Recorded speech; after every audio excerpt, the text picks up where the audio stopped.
シン。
でどうやってお客を集めたんですか？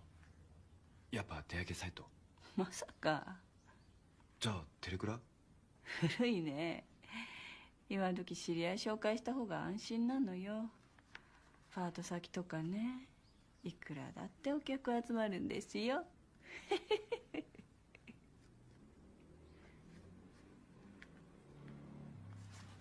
娘さんでいくらくらいお金取るんですか？さあね、昔の話よ。今はやってないわよ。しょうがないでしょ。私は体が悪いから働けないし、生活保護だってほんのこれっぽっち。奥さん、前のご主人が娘さんに何かしてたって本当ですか？誰がそんなこと言ったの？ご本人がね、それであなたに金を払わされたって。当然じゃない。実の娘にそういうことしてたんだから。ただそれが1回じゃなくて定期的だったって。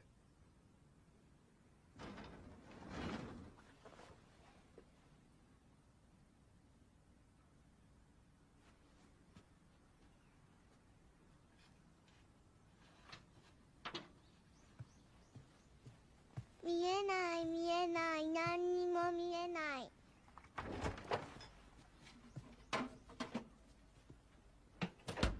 見えない見えない、何にも見えない。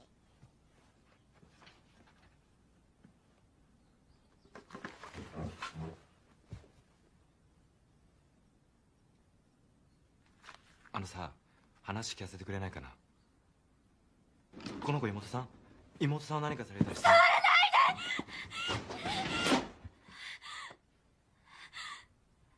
妹じゃなくてあの子の子。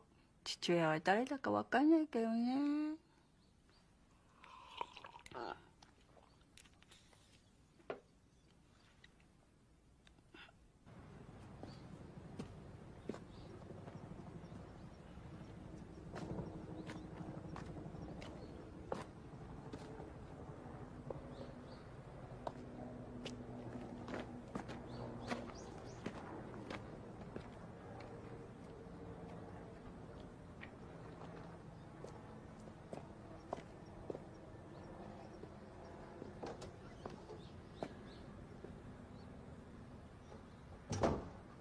あらやだ。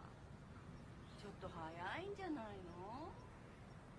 今月商売まださっぱりなのよ。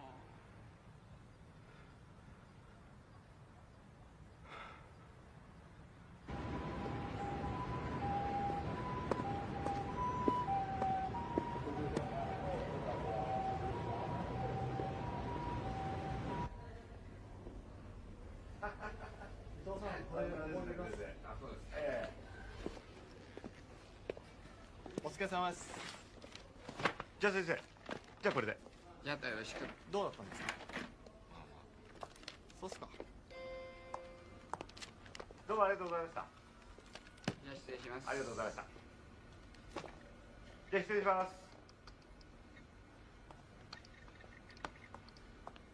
す。ソータ、はい。なんだよこれ。足立区一家惨殺事件、その真相なんてお前全然ツッコミ足んないじゃねえかよ。勢いもないし、惰性で仕事すんなよ。ボツですか？当たり前だろ。なあ、どうしたのよ最近お前。はい。やっきねえなお前。ちょっと待ってろ。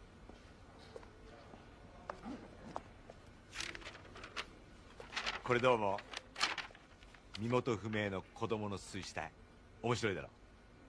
面白くないっす。違うんだよ。遺体解剖したらな、腹ん中内臓なかったんだとよ。空っぽ、心臓も胃も肺もなし。どう思わかりません。う？なあ、どう思うんだよ。魚に食われたんでしょ。水死体は活躍筋が緩みますからね。肛門から吐いて食い荒らしたんですよ。でそれをお前ならなんて書く？臓器売買ですか？うん、いい線だ。日本にもあった臓器売買組織闇の殺人グループ。ほら取材行ってこい。俺はいいです。は？何それ、どういう意味だよ。そういう話は嫌だって言ってるんですよ。は？今さらか。お前な、こういうネタが売りで飯食ってきたんじゃねえのか。こんな美味しい話ものにできなかったらな、もうお前おしまいだからな。早く取材行ってこいよ。行けよ颯太。またお前チキショ。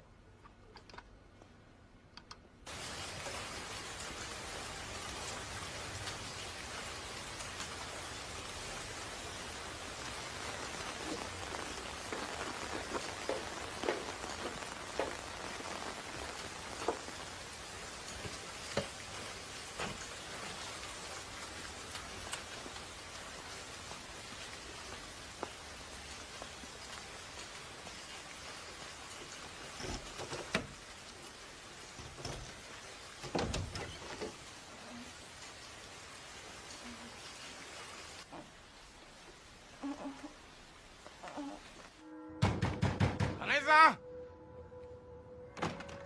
花井さん、もう返済期限得意すぎてんだよ。出てこないとドアぶっ壊すぞ。となめんだよな。殺すぞこら。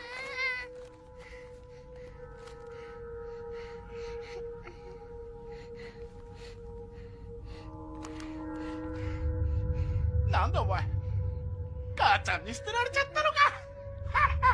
母ちゃん。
金石と申します。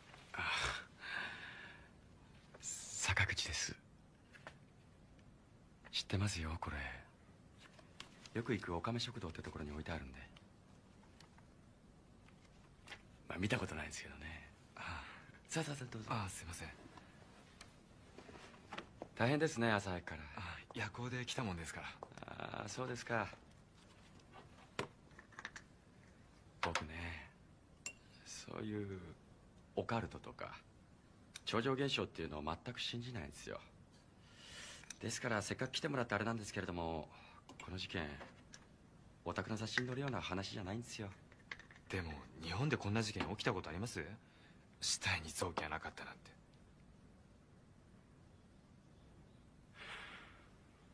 臓器はなかったんですよね？ありませんでした。何者かに抜き取られたってこともあり得るんじゃないでしょうか。いえ、それは。いや、そういうこともあるかもしれないということでカメラに向かってお話ししていただきたいんですよ。もちろんお礼もきちんとさせていただきますし。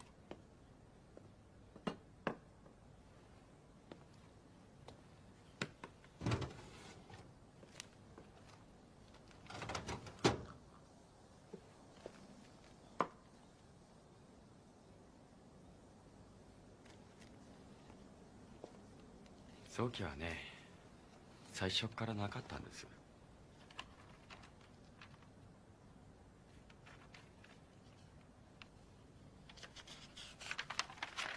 もともとありませんでした。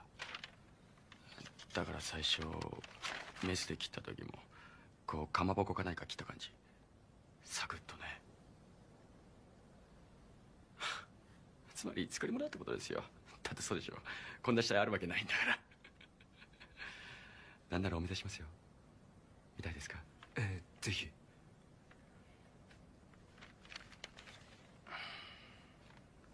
そうだな。見てもらった方がいいな、あなたにも。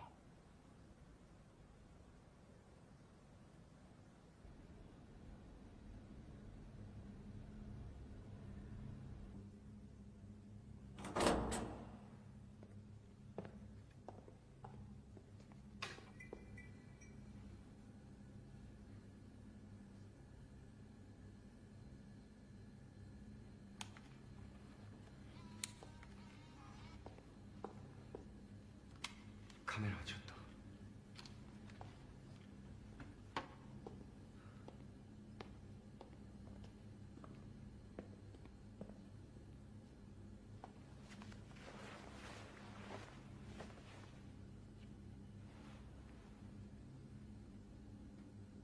触ってみてください。どうぞどうぞ。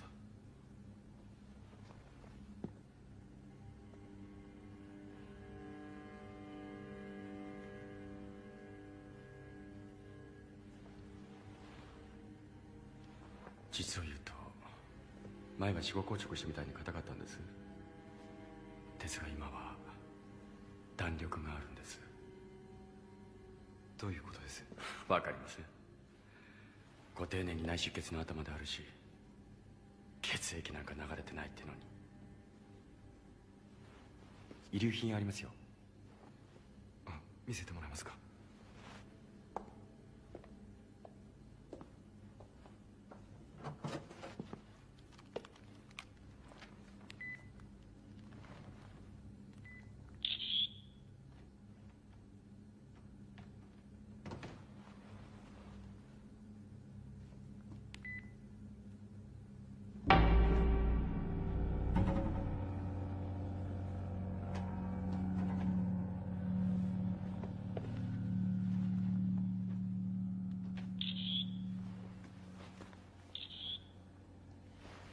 これです。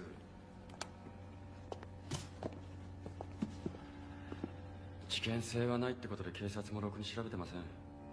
全部置いてってしまいました。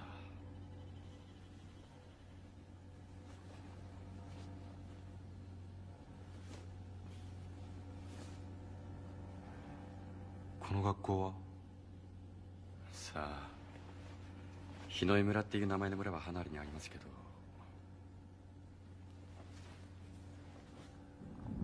これ制服ですよね、小学校の。ええ、その小学校の名前は聞いたことないですね。あの死体、この後どうするつもりです？まあいずれ焼却処分ということになるでしょうが、どうしたもんですかね。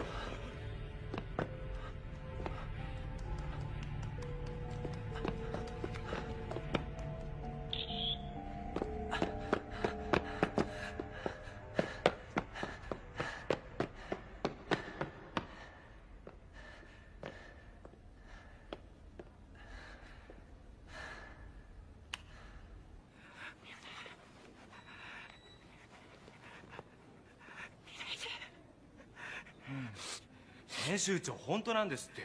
嘘ついてどうするんですか？分かってますよ。子供の身元洗うとこから始めますから。あ、すいません、この辺にタダで泊まれる旅館ないですかね？何寝ぼけたこと言ってんの。もしもし。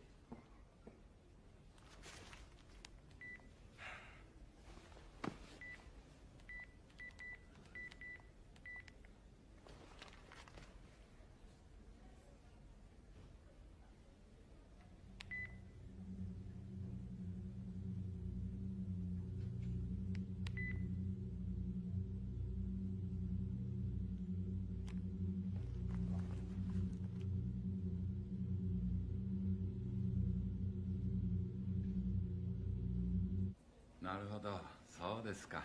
それはご苦労様です。東京から。ええ。東京からだって雑誌の取材で。偉いですね。そんな遠くから。何にもないところだからね。温泉も出ないし、お米もまずいの。私なんか新潟から取り寄せてるから。そうなんですか。あ、これだ。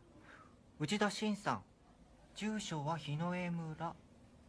あれ、これ違うかな。あなたのお探しの内田さんはお年は7つか8つでしたよね。ええ、まだほんの子供です。この方、昭和37年生まれ42歳。内田新という名前はこれ1件だけですね。その方は今もまだその村に？そうですね。転出届も出ていませんし。いないよ、その人。今も行方不明だと思うな。ほら、あの事件でいなくなった人だよ。あ、日の江村の。万博の頃だから30年以上前か。子供たちが一度に行方不明になる事件がありましてね。内田さんも確かそのうちの一人ですよ。どんな事件ですか、それは？野外活動の途中で小学校の生徒たちが一人残らず消えたんです。30人近くいなくなったんですよ。大変な騒ぎだったな。親御さんたちも気の毒だったよ。私らはみんな慰めの言葉もなくてね。30人ですか。結局誰一人見つからなくてね。そうそう。あれから村も過疎が進んでね。その小学校も廃校になりました。なんていう小学校ですか？日の江村小学校です。日の江村小学校、今はもうないんですか？ええ。日の江村に行ってみたいんですけど。あ、ここから結構ありますよ。路線バスも廃止されちゃってますし。私行きますよ。日の江村、亀山村に用事があるんで、ついでに日の江村にも寄ろうと思って。あら、ちょうどよかった。文雄ちゃん乗せてってよ。いいですよ。今年役場に入った高坂さん、福祉課の人。よろしくお願いします。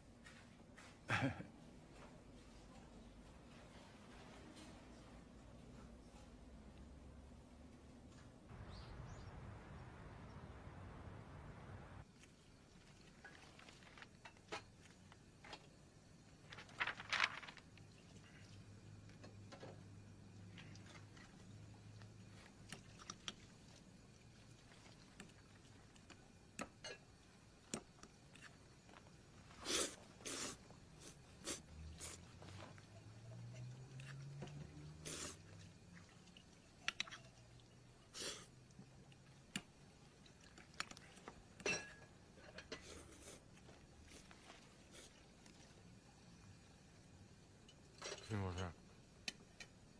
朝ごはんまだのもんで。知ってます、この雑誌。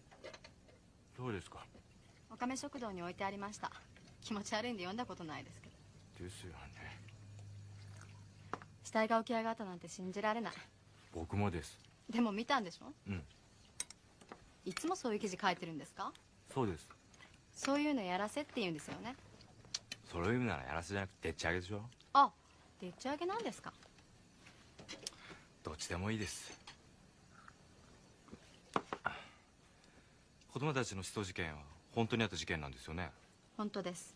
それこそ信じられないな。私も詳しくは知らないけど、知ってる人もあんまりいないんじゃないかな。事件に遭った家族ももうみんなよそに出てってしまって。出てったってどうして？どうしてって辛い事件だもの。そうかな。死んだと決まったんなら別だけど、子供たち行方不明のままなんでしょ？親だったら帰ってくるの信じて待つと思うけど、俺が子供だったら待っててほしいから。待ってた人たちもいるんですよ。やっぱり？あんまり過疎が進むんで日の江村を廃村にしようって案も議会で出たらしいんです。でもその人たちがガンとして動かないから立ち消えになっちゃって、きっと金石さんの言うようにそこを離れられなかったんでしょうね。颯太でいいよ、みんなそう呼んでるから。あと颯太さんの聞きたいことは？今村に残ってるのは何世帯くらい？ほとんど残ってないです。56世帯ぐらいかな。長い間にぽつりぽつり出てっちゃいました。結局出てっちゃったのか。あ、まずい。行きましょう。え、ちょ待って。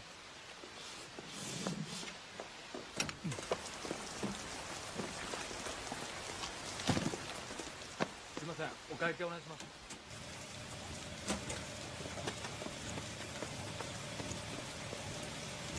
お願いします。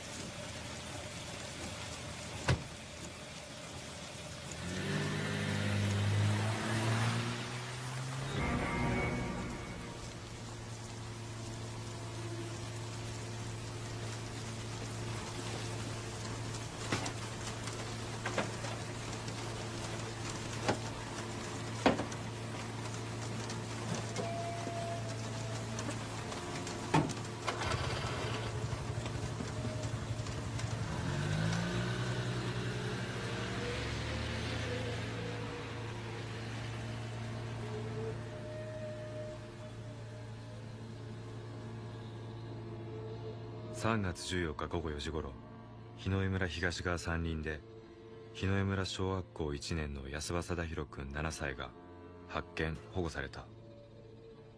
引率の教師1名と共に野外観察授業に出かけたまま消息を絶った全校生徒28名は依然行方不明のままである。安場君の証言によると、他の小学校の生徒十数名と遭遇し、生徒たちは誘われるまま彼らの後をついていったという。しかし当日は近隣の小学校で野外授業は行われておらず、地元警察はこの証言の信憑性を確かめるとともに夜を徹しての捜索作業を続けている。なんだか怖い話ですね。他の小学生に誘われたって。民話だと大体もののけだよ。もののけ？カッパとか座敷わらしとか。ああ、甘雀の仕業だっていうお年寄りもいますよ。この辺だと甘雀なのか。さあ、何なんですかね、甘雀って。どこの土地にもある話だよ。カッパも甘雀も人間に似ているけれど人間じゃない。人に似た姿で人の世界に潜り込む侵入者が存在するって話。やっぱり好きなんですね、そういう話。いつもこんな話ばっかりしてるわけじゃないよ。子供の頃、こういう季節外れの通り雨の時には表に出るなって言われたんです。雨に飲まれるからって。この雨、縁起の悪い雨なの。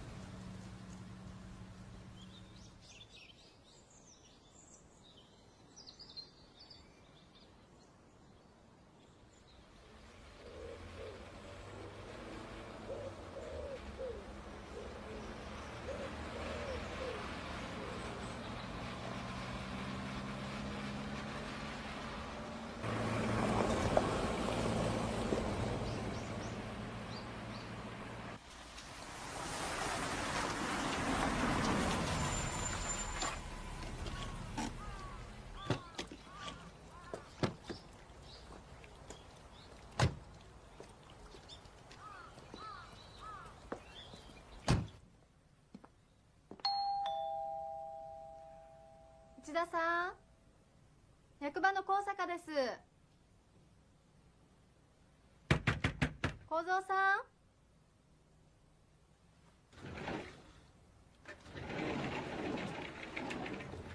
今日も寒いですね。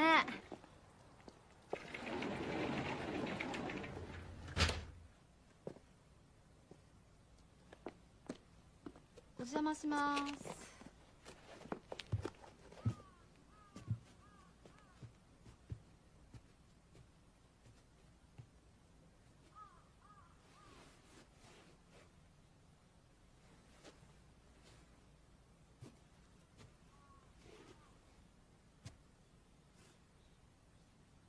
旅行？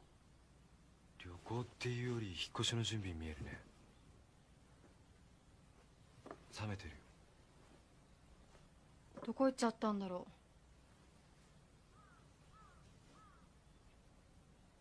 きっと近くですね。だってほら今日の日付。ねえ、日の江村小学校はこの近く？すぐです。廃校になった後は村の寄り合い所と郷土資料室になってます。行ってみます？うん、ここへはまた後で来てみるとして。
あ、これですね。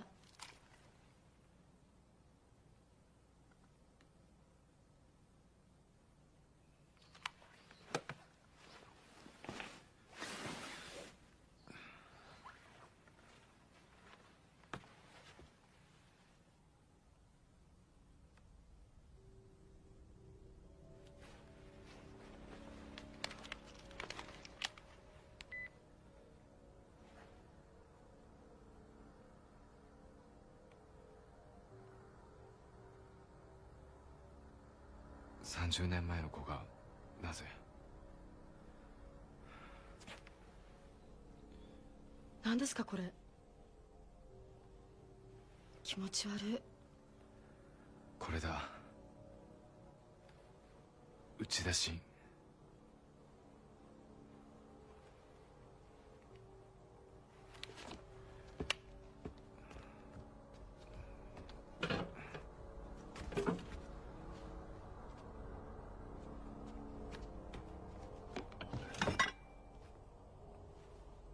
下がって下がって。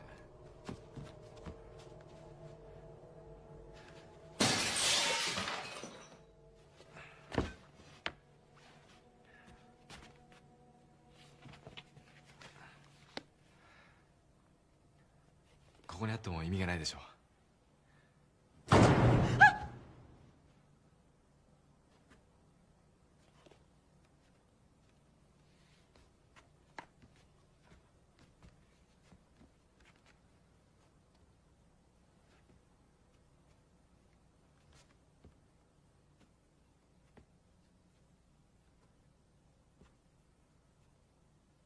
誰？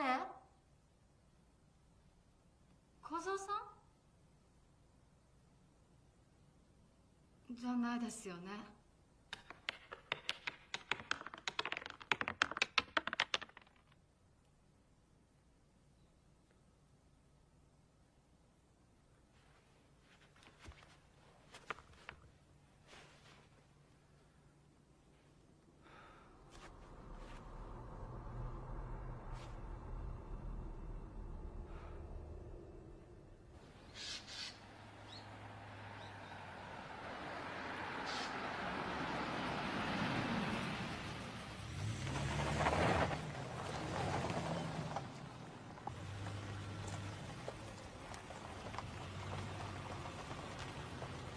止めて。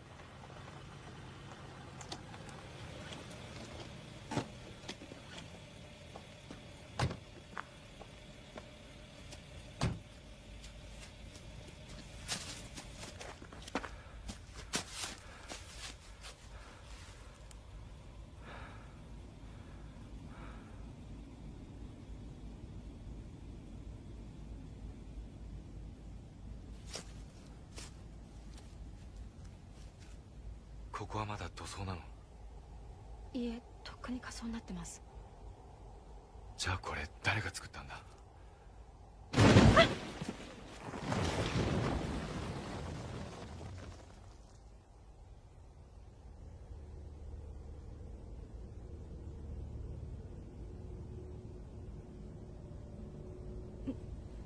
何ですか今の。中の死体が腐って陥没したんだ。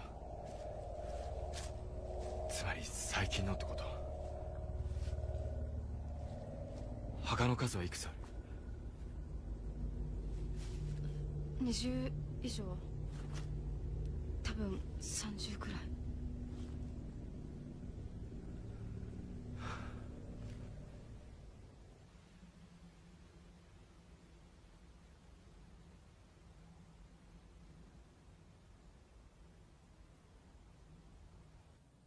子供たちが消えたのはこの辺りだと思うけど。ここまででいいよ。あとは俺一人で。用事が済んだら迎えに来てよ。じゃあ6時に迎えに来ます。村の入り口で待っててください。気をつけてくださいね。大丈夫。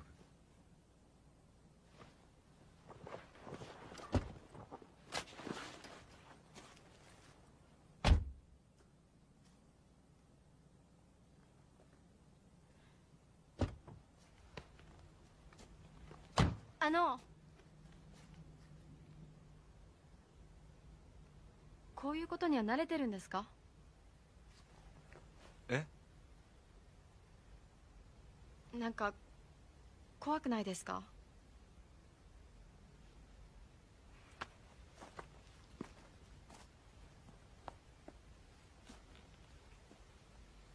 正直言うといつもはでっち上げて書いてる。本当に起きたのはこれが初めて。死体の話、私全然信じてませんよ。だから信じなくていいよ。行方不明にならないでくださいね。やめてくれよ。じゃあ。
歌ってたの君たち？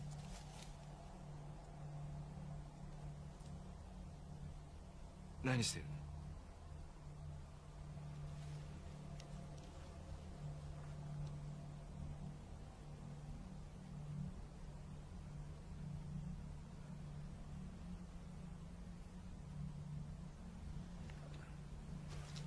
君たち名前は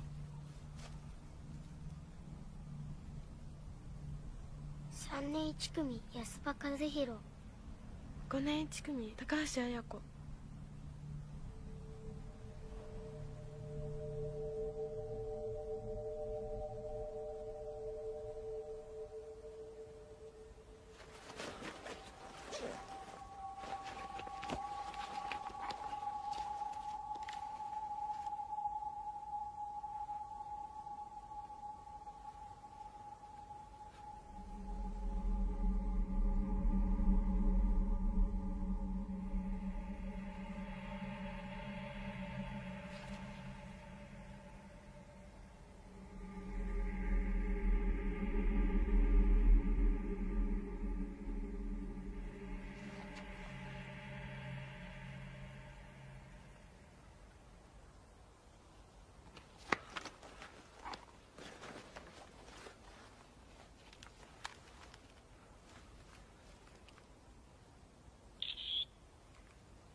近くに住んでるお家に帰りたい。お家に帰りたい。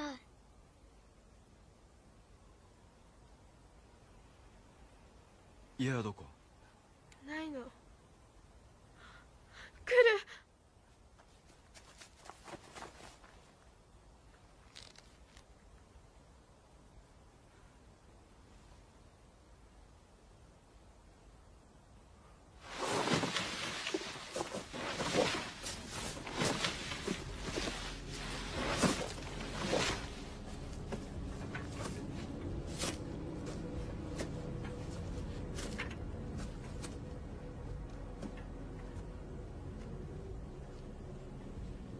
子供たちを見なかったか？見てない。歌が聞こえただろう。いや、嘘はつくなよ。ついてない。俺に嘘をつくと許さないからな。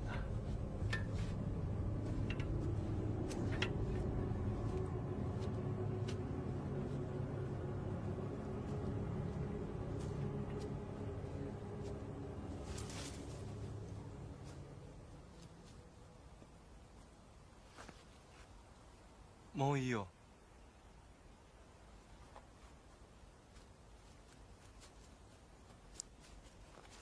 誰だよあれ。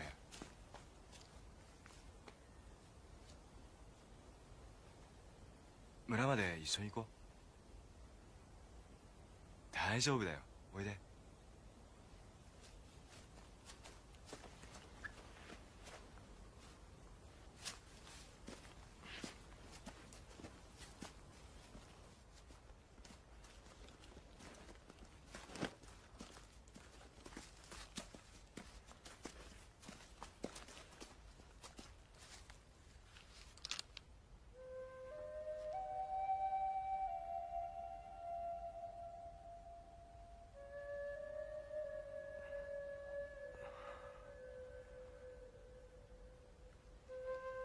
ありがとう。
携帯電話通じみよ。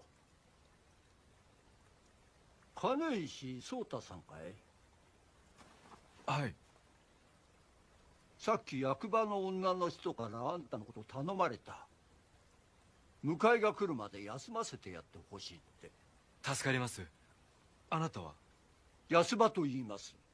その先に住んでるもんだ。安場さん？ちょっと。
調べ物をしているんですって？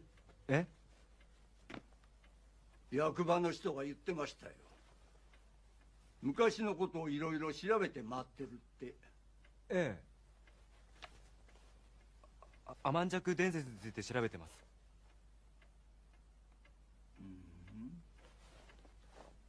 伝説が生まれた経緯について調べてるんです。昔からこの地方にあったものなんですか？そうだよ。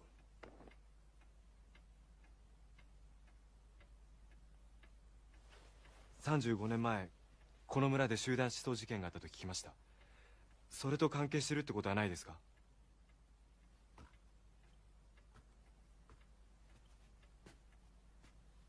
甘んじゃくなんぞおらんよ。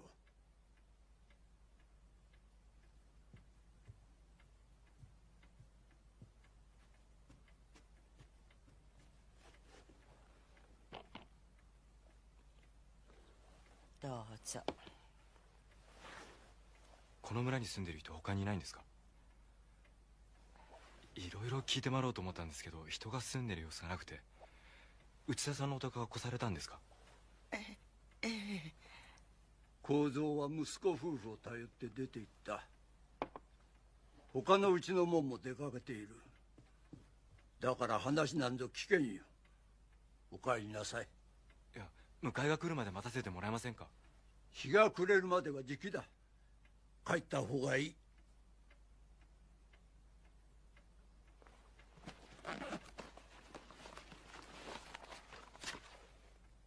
たった一人だけ無事に帰ってきた子がいるんですよね。ここに安場和弘、安場貞弘って。わしらの息子だ。これを見てください。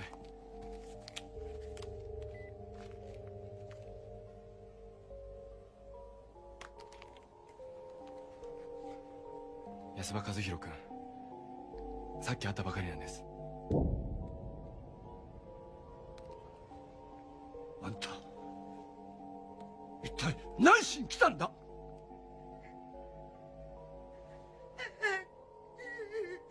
訳を知りたいんです。僕には何が起こっているのかさっぱりわかりません。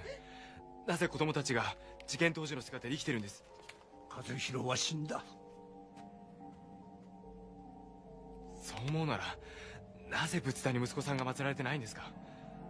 戻ってくるの信じてるんでしょ？帰ってくれ。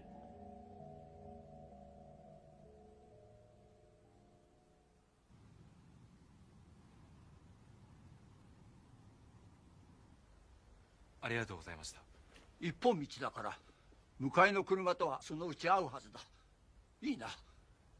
日が暮れる前にこの村を出るんだ。訳があるんですか？いいから早く行け。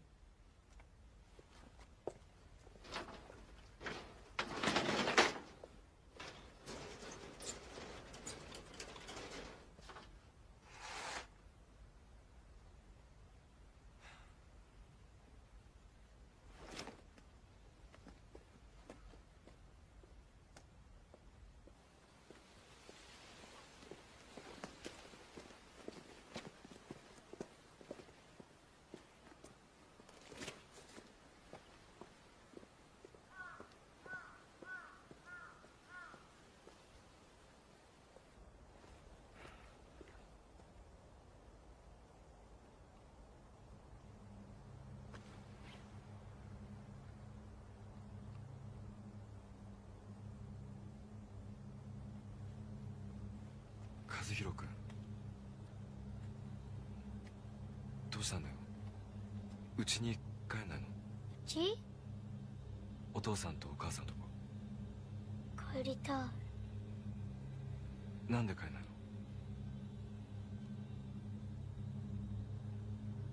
の？俺が連れて行こうか？うん。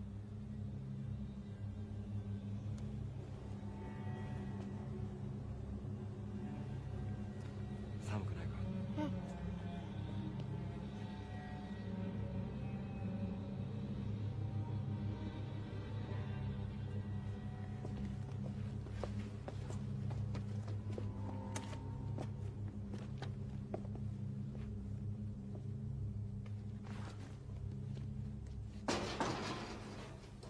すみません、金石です。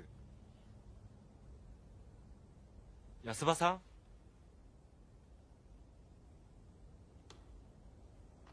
ん？いい加減にしてくれ。あなたの息子さんをお連れしました。和弘君を連れてきたんです。バカなことを言うな。父さん、開けて。父さん、僕だよ。ここ開けて。ねえ安場さん、お話しさせてください。お願いします。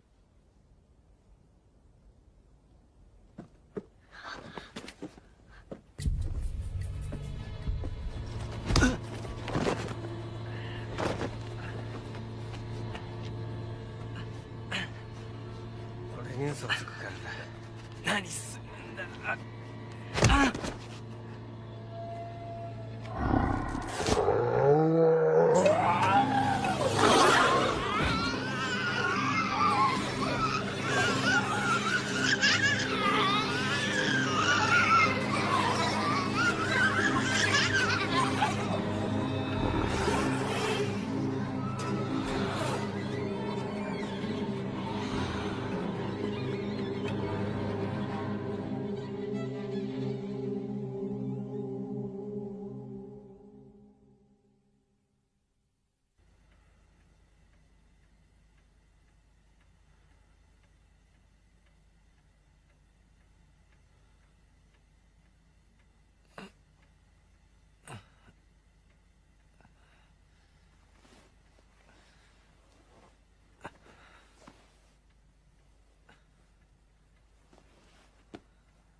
あんたなんてことをしたんだ。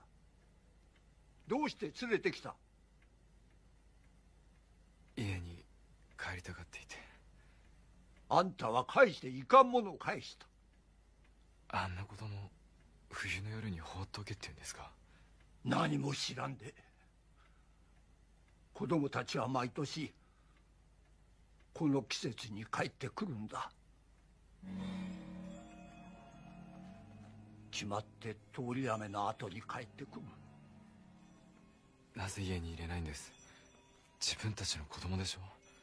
あれが私らの子供であるはずがない。多分もう人間ですらない。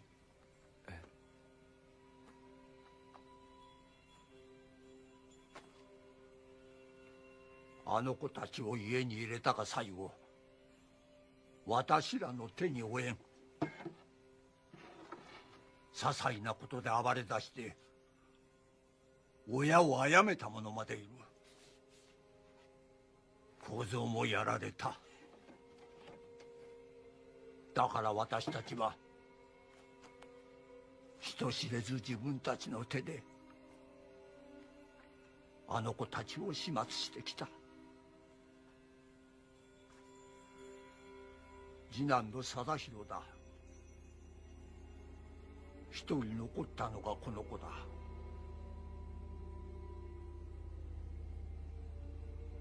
あの子たちを甘く見ちゃいかん。こちらを敵と見れば襲ってくる。あんた明るくなるまでここにいなさい。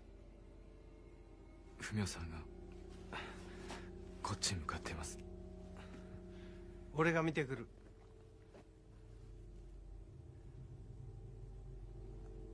あいつらをうちに入れるなよ。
貞弘に任せておけ。あの子は慣れている。殺すんですか？簡単にはしないよ。頭を潰してしまわない限り死なん。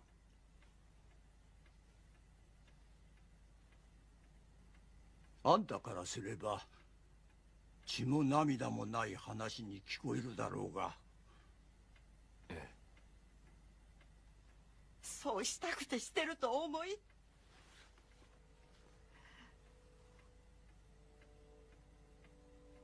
学校へ出かけたきりあの子は戻ってこなかった。その子が何十年も経って戻ってきたんです。中へお入り。そう言えたらどんなにいいか。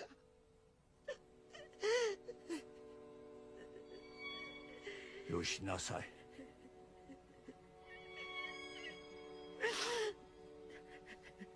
もう一人女の子にも会いました。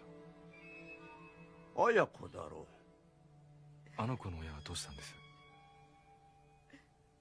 子供の親たちは皆自分の子供が帰ってくるまで村に残った。だが責任を全うしないで出て行った者もいる。綾子は帰るうちがないんだ。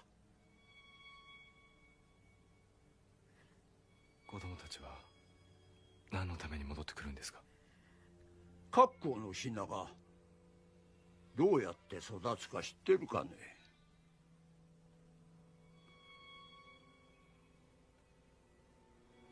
他の鳥の巣に潜り込んで育つんだ。巣の中の卵を蹴落として自分こそがヒナだという顔をして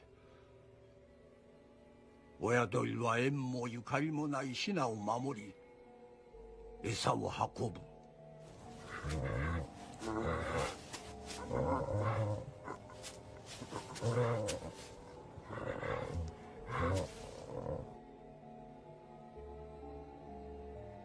成長すれば巣立っていくんでしょうか。人の世の中に何食わぬ顔をして紛れ込むんだろう。それを許しては恐ろしいことになるんじゃないのかね。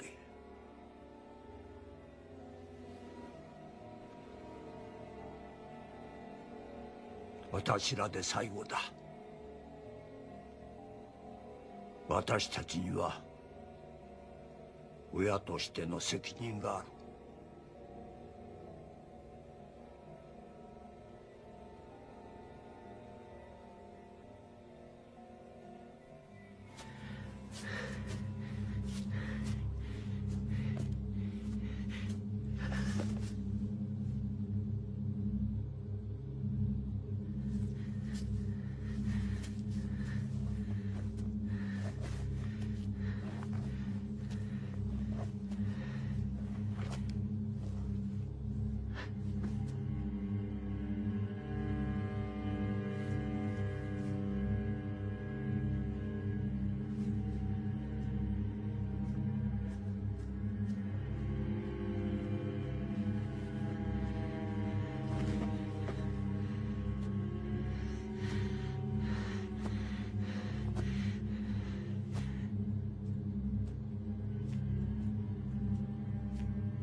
貞弘、お前は和弘なんかじゃね貞弘、あん時お前も来ればよかったのに。え。言ったじゃないか、足手まといだからついてくるなって。俺兄ちゃんのおかげで助かったんだ。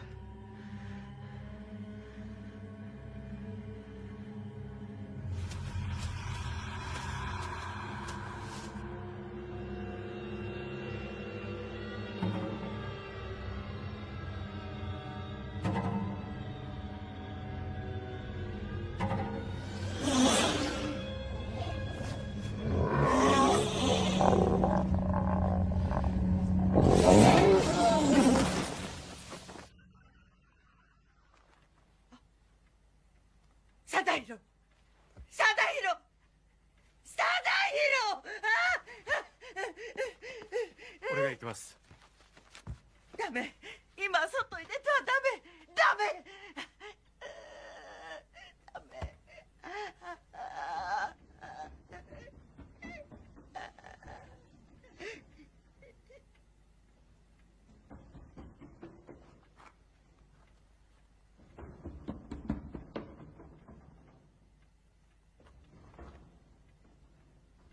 和弘！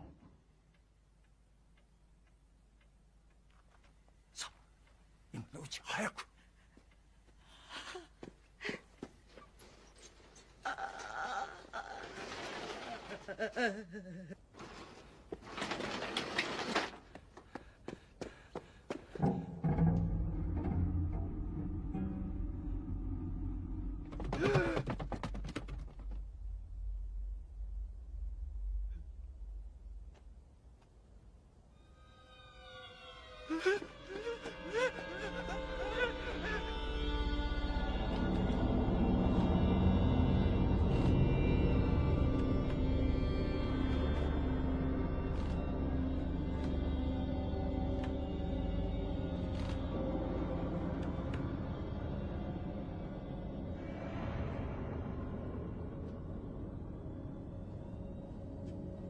和弘、父さんだよ。こっちへ来て顔を見せてくれ。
さん。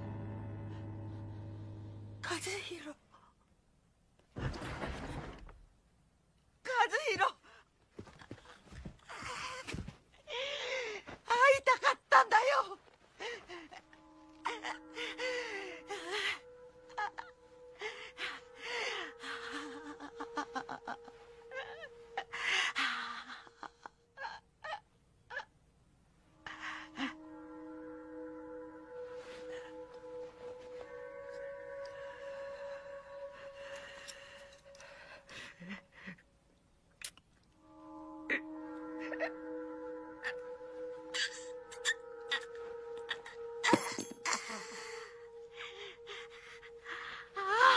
会いたかった。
許せ、和弘。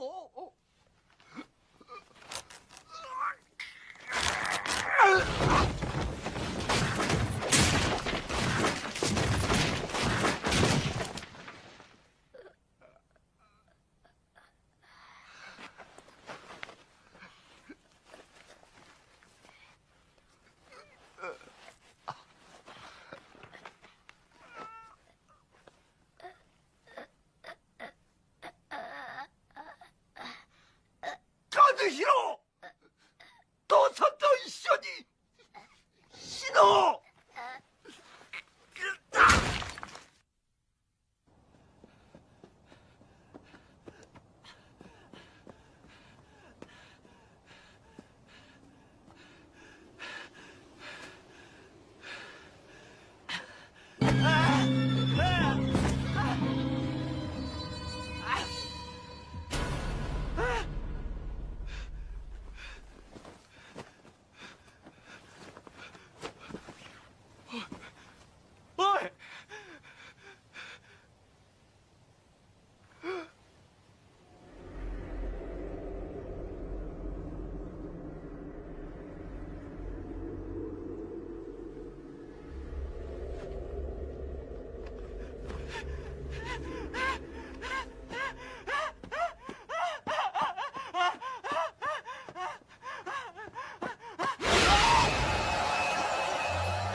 お兄ちゃん。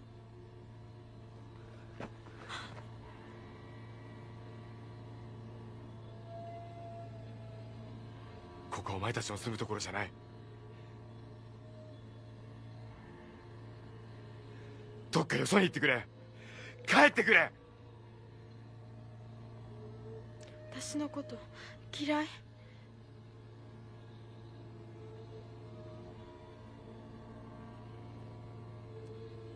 嫌いだ。大嫌いだ。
事件のあった翌日早く、かつて日の井村に住んでいた老人たちがどこからか現れ、遺体をこっそりと運び出していった。老夫婦が語ったことを知る者は僕と文雄以外誰もいなくなった。あの村にはもう誰もいない。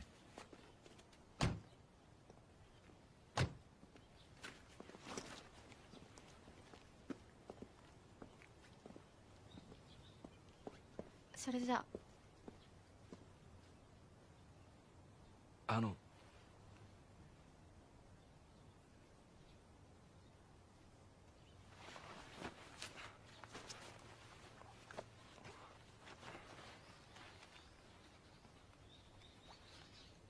忘れてた。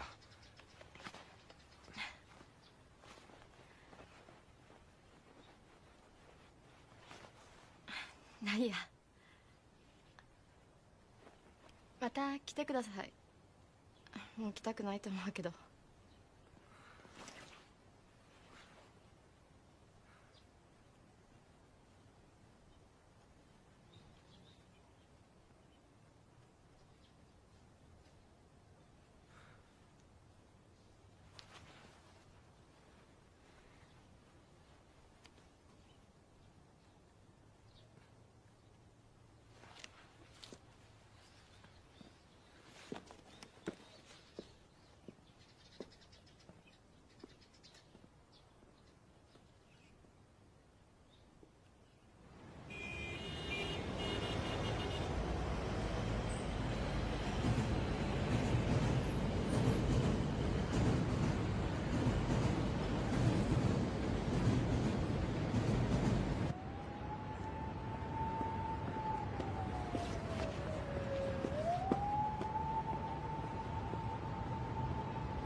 おいおい、ちょっと考えなしてくれよ。おいなあ、おいおい、ちょっと待って、これなんでこれ。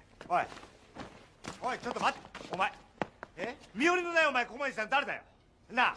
おいおいおい、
散歩にでも行く？うん。気分変えた方がいいよ。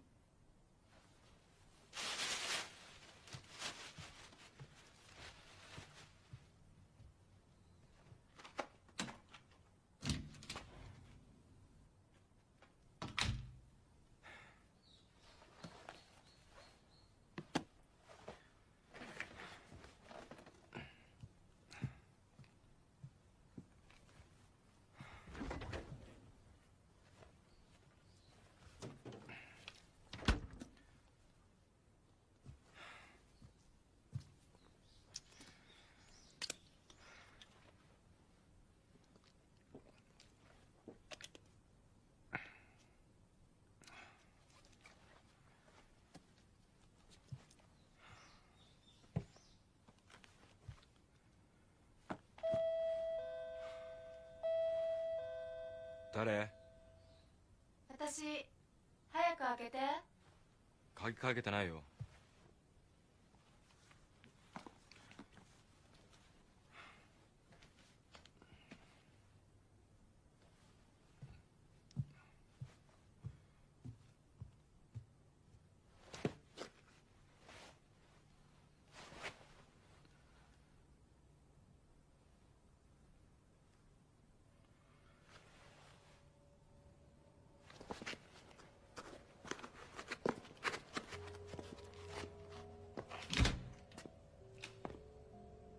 文雄？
お兄ちゃん。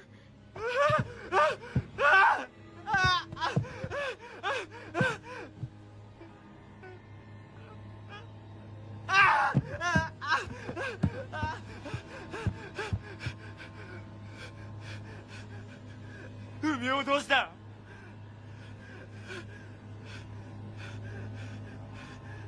文雄どうしたんだ？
ちゃん好き。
来てみたかったんだよね。